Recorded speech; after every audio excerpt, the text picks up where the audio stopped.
Madame, Monsieur, bonsoir. Nous sommes mercredi 23 février 2022. Voici les titres de votre 20h. Projet de texte et agenda de la transition. Le rapport remis au président du FASO. La commission technique d'élaboration de projet de texte et de l'agenda de la transition a disposé de 2 semaines pour l'écriture de ce document. Dans un instant, vous entendrez la présidente de la commission technique, Mariamé Ouattara, s'exprimer à ce sujet. 1 mois à la tête de l'État burkinabé, quel bilan pour le mouvement patriotique pour la sauvegarde et la restauration? Pour le professeur Jacob Yarabatiola, enseignant-chercheur à l'université, et Simon-Pierre Douamba du Centre pour la gouvernance démocratique, les choses auraient pu être meilleures. Vous les entendrez également dans ce 20h. Explosion sur le site d'orpaillage de Bomblora. Une enquête a été ouverte pour déterminer la cause de l'explosion. Le bilan officiel a fait état d'une 60aine de morts et de plusieurs dizaines de personnes blessées. Le président du FASO, le lieutenant-colonel Paul-Henri Sandaogo Damiba, président du mouvement patriotique pour la sauvegarde et la restauration, MPSR, a reçu ce matin à Ouagadougou le rapport de la commission technique d'élaboration de projets de texte et de l'agenda de la transition. Un rapport composé du projet de charte constitutionnelle pour la transition, de l'agenda de la transition et d'une charte des valeurs pour soutenir la refondation annoncée par le président du FASO. Les axes de réflexion qui ont été soumis à la commission technique pour fixer le cadre de la transition politique s'articulent autour de la restauration de l'intégrité du territoire, la consolidation de la paix pour un retour des déplacés internes, la bonne gouvernance et le retour à un ordre constitutionnel nouveau. Nous vous proposons d'écouter la présidente de la commission technique, Mariamé Ouattara. Les travaux se sont déroulés dans une très bonne ambiance et les résultats obtenus sont le fruit des consensus de l'ensemble des membres qui se sont investis durant les 2 semaines avec abnégation. La commission s'est inspirée des directives que vous aviez données. Elle a également libéré son génie créateur en lançant un appel à contribution aux forces vives qui ont favorablement répondu avec des propositions riches et variées, dûment exploitées. L'expertise individuelle des membres a été judicieusement mise à profit au cours des travaux. Au nom de l'ensemble des membres de la commission technique d'élaboration du projet de texte et de l'agenda de la transition, j'ai l'honneur de vous remettre en ce jour les livrables qui nous avaient été demandés. Il s'agit du projet de charte constitutionnelle pour la transition et de l'agenda de la transition. Nous avons jugé utile de joindre une charte des valeurs pour soutenir la refondation que vous avez annoncée et qui, à notre sens, est déjà enclenchée. Et nous restons à Kosiama où le président du FASO, le président donc du MPSR, a reçu également ce jour, mercredi 23 février, une délégation d'ambassadeurs couvrant plusieurs juridictions et représentations permanentes du Burkina Faso au sein d'organisations sous-régionales ou internationales. La situation actuelle du pays était le principal sujet de cette rencontre. Les diplomates disent avoir reçu de nouvelles orientations du chef de l'État par rapport à ce point. Maxime Jean-Eudes Bambara pour le compte rendu. Une délégation d'ambassadeurs couvrant plusieurs juridictions et représentations permanentes du Burkina Faso au sein d'organisations sous-régionales ou internationales reçues en audience au palais de Kosiam par le président du Faso, Paul-Henri Sandaogo Damiba. Les échanges ont porté, selon l'ambassadeur du Burkina Faso au Mali, sur la situation actuelle du pays, sur l'état de la coopération avec leur pays d'accréditation, ainsi que sur les nouvelles orientations au regard de la situation nationale. Le chef de l'État nous a donc donné des cadrages, des orientations afin de nous permettre de continuer notre mission dans la sérénité. Et nous avons donc échangé et tout à l'heure nous allons faire un point de situation afin de permettre aux autorités de notre pays de prendre des actions en prévision de ce qui pourrait être fait. Le Burkina Faso a été certes suspendu de la communauté économique des États de l'Afrique de l'Ouest et de l'Union africaine, mais à en croire l'ambassadeur du Burkina Faso en Éthiopie, par ailleurs représentante permanente auprès de l'Union africaine et de la Commission économique des Nations unies pour l'Afrique, la coopération bilatérale est toujours au beau fixe avec les pays d'accréditation. Ce qu'il faut retenir, c'est qu'actuellement, avec la nouvelle dynamique qui se présente au Burkina Faso, il serait quand même nécessaire que de nouvelles orientations puissent être données et que la coopération en elle-même puisse être recadrée. Et c'est aussi l'occasion pour nous de mener une réflexion pour voir comment on pourrait rassurer nos différents partenaires et aussi consolider les aspects qui le nécessitent au regard des priorités que l'État burkinabé se donne, notamment la restauration de l'intégrité territoriale et la lutte contre le terrorisme. À noter que les diplomates reçus par le président du Faso sont ceux en poste à Bamako, Accra, Bruxelles, Washington, Genève, New York, Addis Abeba et Paris. Les Burkinabés restent sur leur soif un mois après la prise de pouvoir du mouvement patriotique pour la sauvegarde et la restauration. Les attentes des hommes intègres restent entières. En tout cas, c'est ce que pensent certains acteurs, dont le professeur Jacob Yarabatula et Simon-Pierre Douamba du Centre pour la gouvernance démocratique. Ils estiment que le bilan des 30 premiers jours du MPSR à la tête de l'État burkinabé est mitigé. Ils soutiennent leur point de vue dans ce reportage signé Serge Kabouri.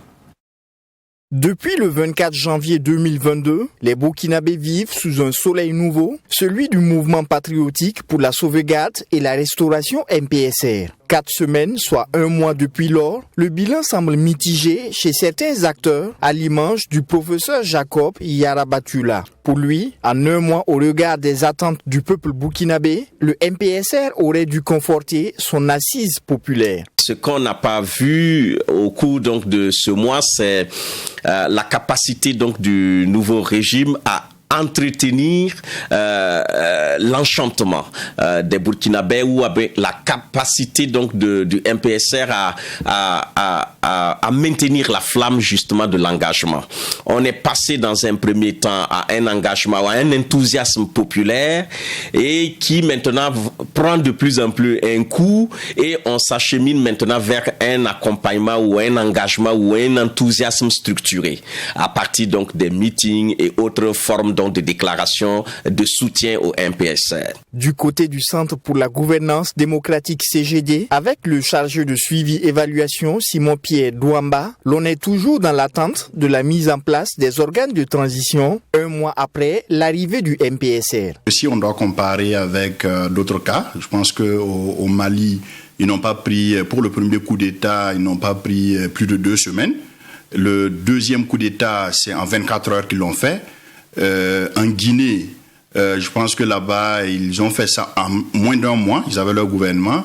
Et en 2014, en 21 jours, on avait toutes les institutions qui devaient gérer la transition. Donc on peut dire quand même qu'il y a un retard par rapport à l'attente des populations, parce qu'on attend beaucoup.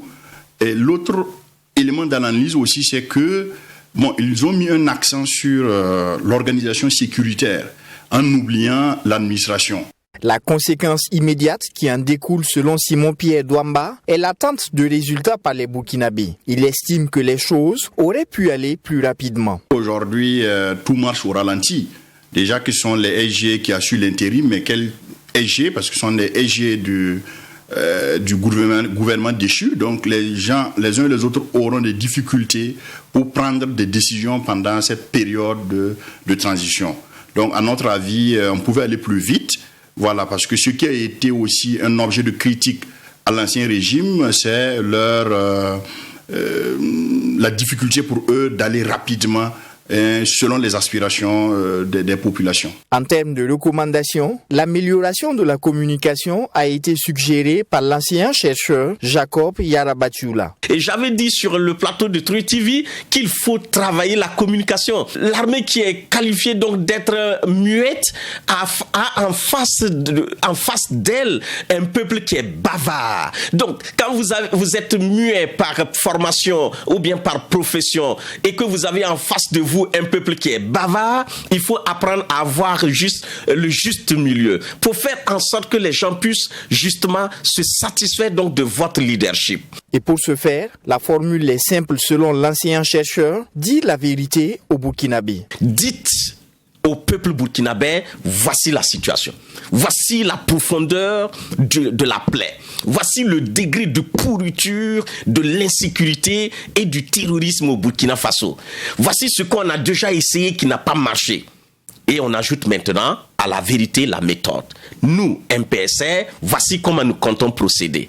Pour que le peuple burkinabé retrouve l'intégrité de son territoire, retrouve également ce qu'on appelle l'intégrité, la dignité. Le chargé de suivi et évaluation du CGD a pour sa part demandé la libération de l'ex-chef de l'État Roch Kaboré, car selon lui, la Constitution étant rétablie, les motifs de sa détention se doivent d'être annoncés par le MPSR.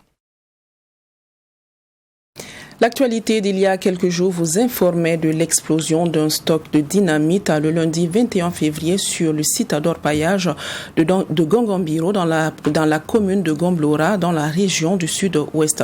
Cet incident a malheureusement fait plusieurs victimes. Le dernier bilan officiel a fait état de 60 morts et de plusieurs dizaines de blessés. Une enquête a été ouverte pour déterminer la cause de l'explosion. Retour sur les lieux du drame avec notre envoyé spécial Joseph Koudou. Des dizaines de boutiques soufflées par l'explosion, des dégâts matériels qui témoignent de l'ampleur du sinistre. 48 heures après le drame, c'est toujours la consternation ici sur le marché site d'orpaillage de Gongombiri, une localité située sur la route nationale numéro 12 dans la commune de Gomblora. Pour les rescapés, difficile de décrire ce qu'ils ont vécu. C'était l'horreur. Et selon les témoignages, tout serait parti d'un incendie qui s'est déclenché dans le marché.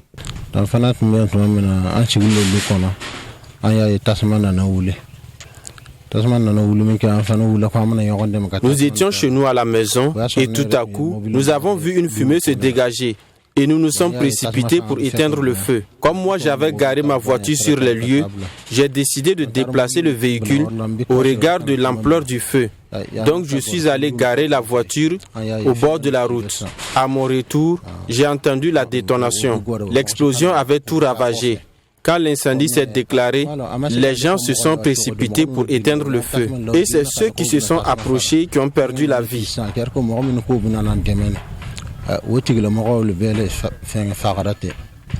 Mais si on savait qu'il y avait Faraway, la personne ne pensait pas. Lui aussi, son totem s'est fait. Même s'il est au soleil, même ça se déclenche, lui, même si ça se sort, seulement ça se sort. Voilà, c'est le matin aussi que nous, comme nous tous on fait le même travail là. Si tu attends une mauvaise nouvelle comme ça, et puis si tu n'es pas venu voir tes yeux, voilà, tu ne comprends pas quoi. Ça, c'est pas problème de site là. C'est le Faraway qui a déclenché ça. Voilà, sinon s'il n'avait pas Faraway, il n'aurait pas ça. Sinon Faraway là aussi, même si dans les trous, si on tape caillou, on ne moyen pas, on sait ça. Tous les orpailleurs connaissent ça. Mais si on est prêt à déclencher seulement, on parle, tout le monde sort et puis on laisse. Selon le préfet du département de Gomblora, le dernier bilan officiel qui était de 55 morts s'est encore alourdi. Lorsque je suis arrivé sur les lieux, vraiment c'était le désastre. C'était vraiment horrible.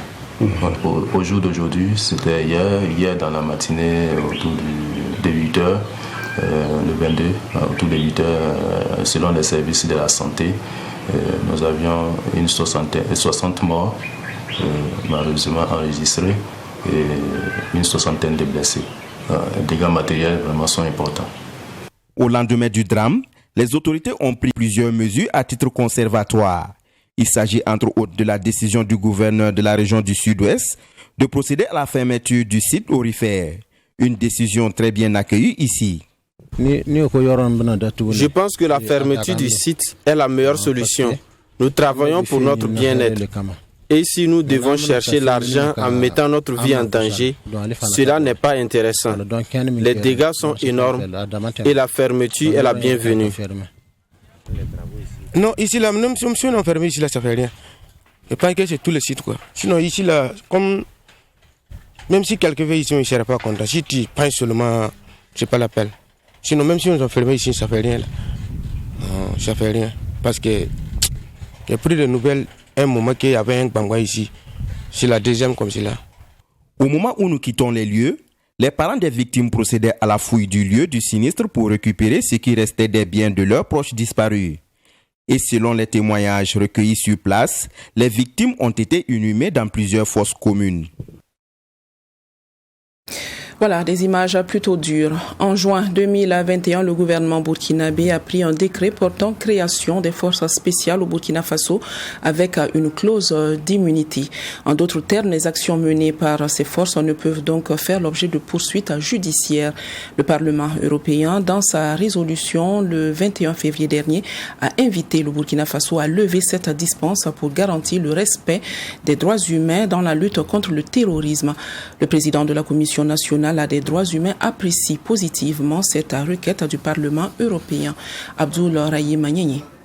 Le Parlement européen, dans une résolution en date du 21 février 2022, demande aux autorités burkinabées de réviser la clause d'humilité dans le statut des forces spéciales, une unité créée en juin 2021 pour faire face au terrorisme. Khalifa Rodrigue Namouano, président de la Commission nationale des droits humains, apprécie cette résolution. Lui qui avait émis des inquiétudes dès l'adoption du décret portant création des forces spéciales. Pour lui, cette immunité ouvre la voie à des exactions dans la lutte contre le terrorisme. Il faudrait, en tout cas, donner aux victimes, donner aux familles des victimes, donner aux défenseurs des droits humains les possibilités donc de recours lorsque les interventions ou les opérations donc des forces de défense et de sécurité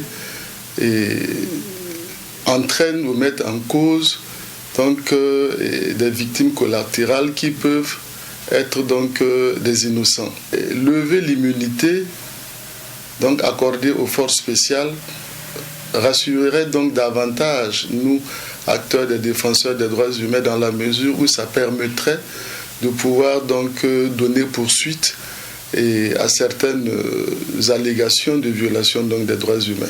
Pour le président de la CNDH, il faut concilier lutte contre le terrorisme et respect des droits humains. Une équation difficile à résoudre mais nécessaire au regard des accords signés par le Burkina Faso. Il y a des situations pour lesquelles les normes absolues des droits de l'homme doivent être respectées, telles que le respect donc de la vie humaine ainsi que la dignité humaine et l'interdiction donc de la torture et des pratiques assimilées sont autant de pratiques qui doivent être condamnées, donc quelle que soit la situation. Donc c'est vraiment difficile de concilier, mais je crois aussi que nos États en ont conscience. C'est pourquoi de plus en plus dans le cadre donc du G5 Sahel ou d'autres organisations, il y a des mesures qui sont prises pour associer donc aux opérations militaires ce qu'on appelle justement donc les prévotales. Loin de partager l'idée selon laquelle la nécessité de respecter les droits humains entrave la lutte contre le terrorisme, Khalifa Rodrigue Namouano soutient que cela renforce plutôt la lutte. Le respect des droits humains rassure les populations et facilite la collaboration avec les forces de défense et de sécurité. S'il y a des pratiques révoltantes et encore qui de nos jours sont publiées, ça va révolter les populations, ça va révolter les familles des présumés terroristes, disons ça comme ça. On distingue difficilement, j'allais dire donc, le terroriste de citoyen normal. Donc s'il faudrait, dans la lutte, s'en prendre aux familles des présumés terroristes, aux proches des présumés terroristes, je ne pense pas que la lutte aboutirait.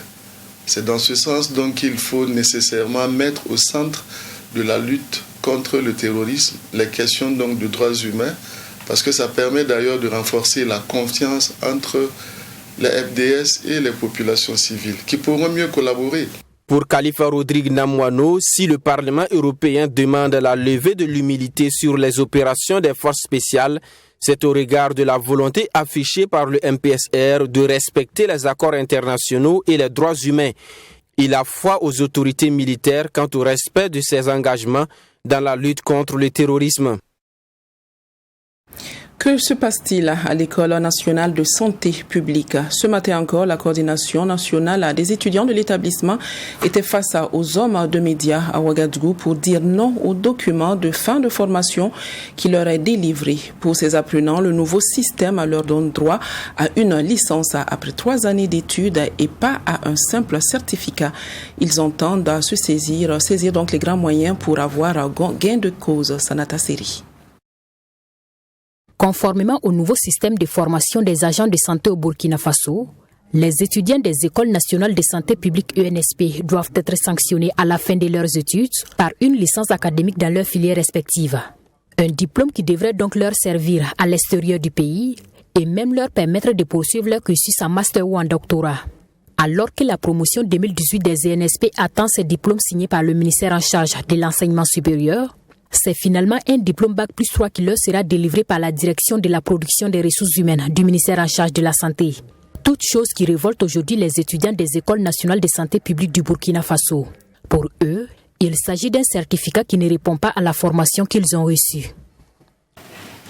Non seulement ce diplôme ne répond pas à la formation déroulée, aussi encore l'organe de délivrance qui n'est ni une école, ni un institut, ni une université.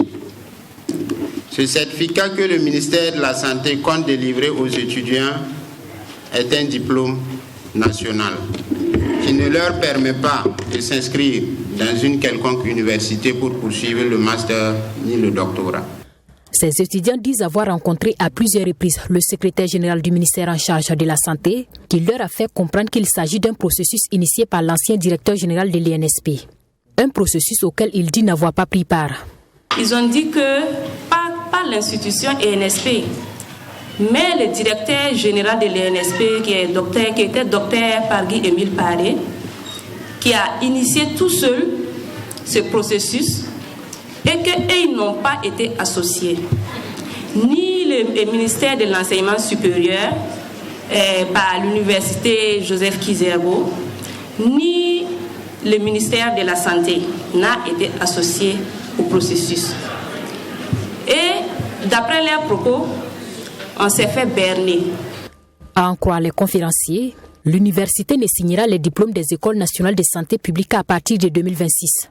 Et dans ce cas, le Burkina Faso se retrouvera alors dans les jours à venir avec 3 catégories d'agents de santé formés dans 2 systèmes différents. C'est-à-dire que au Burkina Faso, il va avoir 3 types d'infirmiers. Il y a des infirmiers qui sont des infirmiers diplômés d'État, qui sont nos doyens, qui sont sur le terrain. Et il y a des infirmiers qui détiennent une licence du ministère de la Santé. Et il y aura maintenant des étudiants et des infirmiers, peut-être, et des préparateurs d'État en pharmacie qui seront des détenteurs de licences académiques. Les étudiants de l'UNSP exigent donc que le ministère de la Santé érige l'UNSP en institut dans les brefs délais avec 2018 comme date d'effet, prenant ainsi en compte l'ensemble des promotions engagées par le processus licence-master-doctorat. Si rien n'est fait, ces étudiants entendent engager des actions fortes pour se faire entendre. Dégradation du chemin de fer au Burkina Faso, le consortium Burkina 2050 monte au créneau et lance une pétition remontée contre le non-respect de la convention de concession révisée de l'exploitation des transports ferroviaires et la volonté de Bolloré Transport et Logistique de vendre l'exploitation de Sitaraï. Le consortium 2050 espère obtenir des autorités burkinabées l'annulation de la concession révisée de 2016. Fatimata Ninkiema a assisté à la conférence de presse donnée hier à Ouagadougou. Voici son compte-rendu. L'exploitation du chemin de fer reliant le Burkina Faso à la République de Côte d'Ivoire par la Sitaraï n'a aucune retombée pour le pays des hommes intègres. C'est la conviction du consortium Burkina 2050. Pour cette organisation de la société civile, la privatisation de Sitaraï, cette filiale du groupe Bolloré Transport et Logistique, avait une durée de 15 ans avant la rétrocession aux 2 États. Mais la signature de plusieurs conventions entre la société et les 2 pays concernés vont autoriser Sitaraï à exploiter le chemin de fer jusqu'à nos jours. Et cela sans le respect des clauses des conventions, à en croire les conférenciers. De la gestion de 1995 à 2010, il a accumulé des arriérés de paiement des droits d'usage du chemin de fer de 5 553 596 000 et poussières francs. Des dettes, droits d'usage, redevances incluses, qu'il n'a pas payé.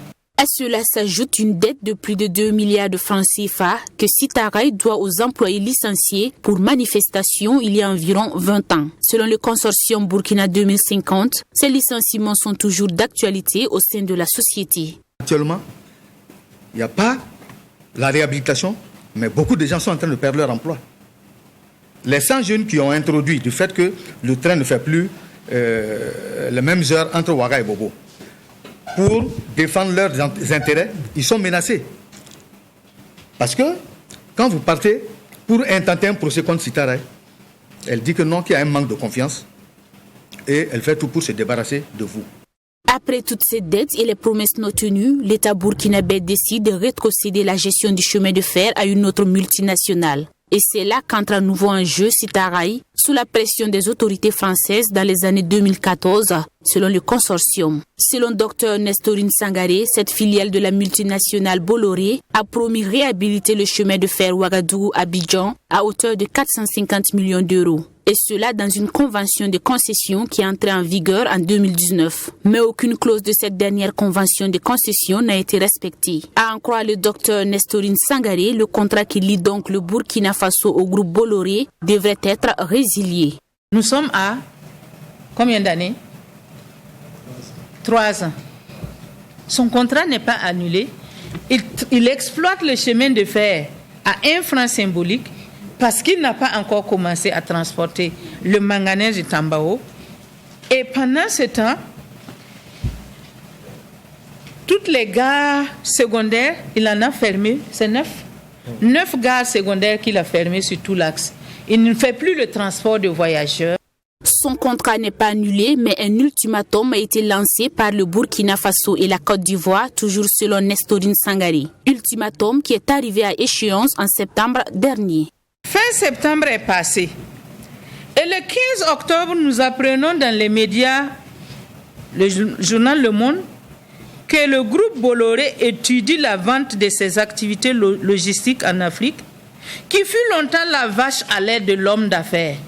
Et pour dire non à cette gestion jugée chaotique du chemin de fer, le consortium Burkina 2050 lance une pétition pour l'annulation de la concession d'exploitation de Sitaraï. Une action qui sera suivie selon la coordonnatrice par une marche de protestation le 3 mars prochain. Le président de la Fédération burkinabé de football a rencontré les présidents de clubs, de ligues et de districts au sein de la fédération ce mercredi en vue d'une sortie de crise. Après la réunion du lundi dernier avec les membres du comité exécutif qui s'est terminée en queue de poisson, il était de bon ton pour Lazare Bansé de ne pas rester sur des incompréhensions et des non-dits. Assami Tiemtori. Tous les présidents ou représentants de clubs, ligues et districts étaient présents à cette rencontre initiée par le président Lazare Bansé. Pendant près de 3 heures, plusieurs sujets ont fait l'objet de débats, à savoir la crise au sein de la FBF, le choix de l'entraîneur qui va assurer l'intérim pour conduire les étalons pendant les 2 matchs amicaux contre d'abord le Kosovo le 26 février et le 29 contre la Belgique et le démarrage effectif de la 2e phase du championnat national. Au sorti de ce huis clos, Lazare Bansé rassure. Non, nous avons constaté effectivement que à la dernière réunion du comité exécutif, nous étions une vingtaine à commencer la réunion avec le président lui-même. Et donc après 2 heures de débat, donc certains ont estimé dans les 10 qu'ils n'avaient plus à continuer la réunion et ils ont donc décidé de quitter la salle. Nous avons donc poursuivi la réunion et nous avons donc rendu compte aujourd'hui donc à notre base, les districts et les ligues de cette situation. Et dans les jours à venir, nous allons voir ce qu'il y a lieu de faire par rapport à cette situation. Comme il était pressenti, Oscar Barrault est l'entraîneur qui va conduire les étalons pour les 2 matchs amicaux. Selon le président Lazare Bansé, un appel à candidature pour le poste de sélectionneur national a été lancé, mais pour assurer l'intérim. En attendant, c'est Oscar Barrault, entraîneur des étalons locaux, et tout son staff qui ont été choisis. Oui, effectivement, on lui a dit aujourd'hui effectivement qu'il allait donc conduire avec son équipe, puisque nous avons déjà un contrat avec Oscar Barrault dans le cadre donc des étalons locaux. Donc nous avons estimé qu'il pouvait assurer l'intérim, donc en attendant qu'un sélectionneur soit désigné. Je pense que le président Sidibé, que vous avez interviewé, je pense, à la fin de la réunion de lundi, vous a dit que des dispositions avaient été prises pour qu'on fasse un appel à candidature avec des réceptions de CV, avec la mise en place certainement d'une commission pour voir comment envisager le devenir de notre encadrement pour ce qui est de la sélection senior. En ce qui concerne la reprise effective du championnat national Ligue 1 Lonabé, pour ce week-end, tout est mis en œuvre pour avoir des matchs sans trouble. C'est ce qu'a laissé comprendre le président de la Ligue du Centre, qui affirme par ailleurs que la crise est derrière à présent. Le championnat reprend le 25 vendredi tout de suite parce que nous avons déjà reçu les financements, tout a été versé. Et moi-même, j'ai signé mon premier chèque pour vendredi et samedi. La crise est sans doute derrière nous parce qu'on a un petit boulot seulement à faire. Je pense que tout va rentrer. On n'a pas intérêt même à faire ça. On n'a pas intérêt. Je pense qu'on peut se rattraper. La crise est derrière nous. Pour terminer cette réunion, le président de la Fédération burkinabé de football a demandé à tous les acteurs du football de se donner la main pour l'avancée et la réussite du football burkinabé. Fin de cette session, je vous invite à admirer cette vue aérienne de Zanzibar avant de nous quitter. Zanzibar est l'une des 10 principales attractions touristiques d'Afrique pour son histoire fascinante et ses plages incroyablement belles. Voyez par vous-même. Cette partie du continent africain est bien connue pour ses épices et son ivoire. Par ailleurs, elle a été une plaque tournante majeure à l'époque de la traite des esclaves. Zanzibar est située dans l'océan Indien au large de la côte tanzanienne. Je vous donne rendez-vous demain à 20h, mais tout de suite à retrouver Hyacinthe Sawadogo pour Sport 3 en Maurie. Bonsoir.